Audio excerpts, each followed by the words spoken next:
Merhaba, felsefi bir keşfe hoş geldiniz.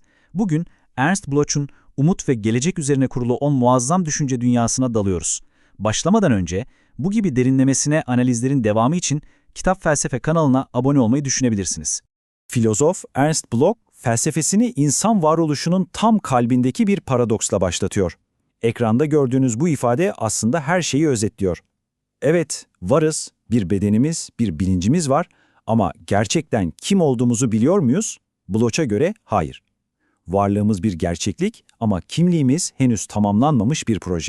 İşte bu başlangıç durumu Bloch'un deyimiyle bir içsel karanlık hali. Yani benlik var ama henüz kendine görünür değil.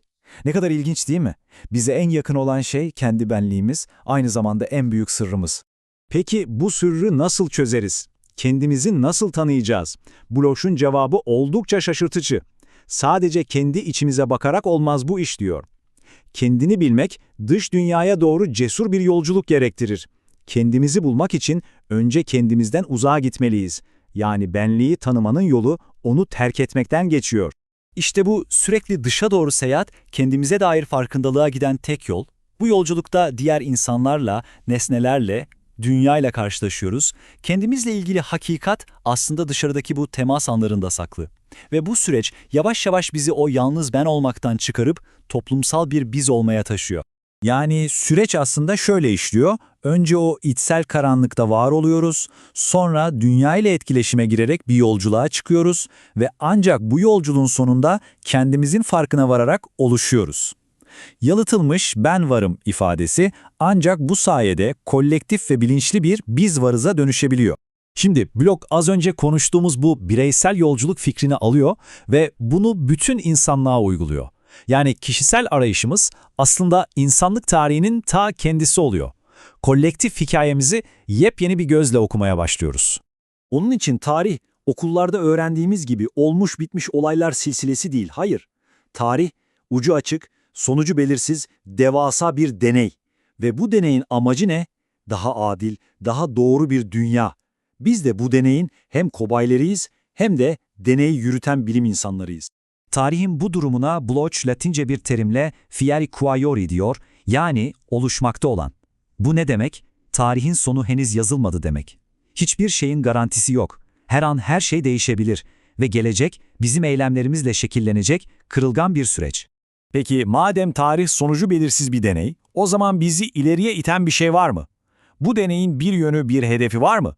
Bloch'a göre evet var. Bizi sürekli olduğumuz yerin ötesine çeken çok güçlü bir kavram var.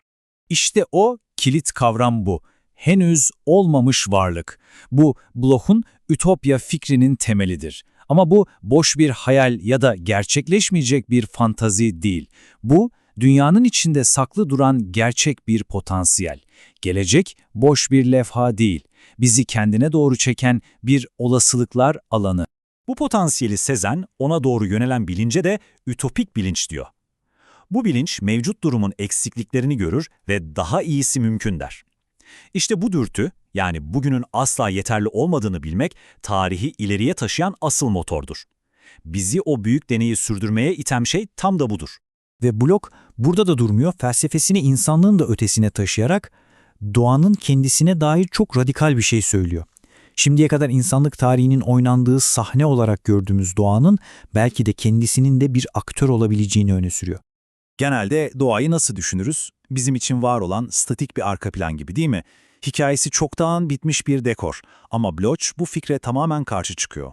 Doğa, diyor, hikayesi bitmiş bir şey değil. O da bizimle birlikte geleceğe yürüyen, kendi potansiyellerini taşıyan dinamik bir süreç.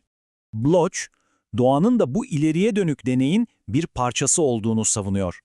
Düşünsenize, bu koskoca hareketli evrenin bütün amacının bizim bugünkü kültürlerimizi yaratmak olduğunu söylemek gerçekten de biraz kibirli ve saçma olmaz mıydı? Evrenin hikayesi insanla bitmiş olamaz, o da bir fieri halinde, yani oluşumunu sürdürüyor. Ve işte Bloch'un felsefesi bize hazır cevaplar vermek yerine zihnimizde derin ve çok acil bir soru bırakıyor. Madem tarih sonucu bilinmeyen bir deney, peki bizim bu deneydeki rolümüz ne? Deney devam ediyor ve en önemli parçası da biziz. Peki bu deneyin bir sonraki adımı ne olacak? Bu sorunun cevabı bizim vereceğimiz kararlara ve atacağımız adımlara bağlı.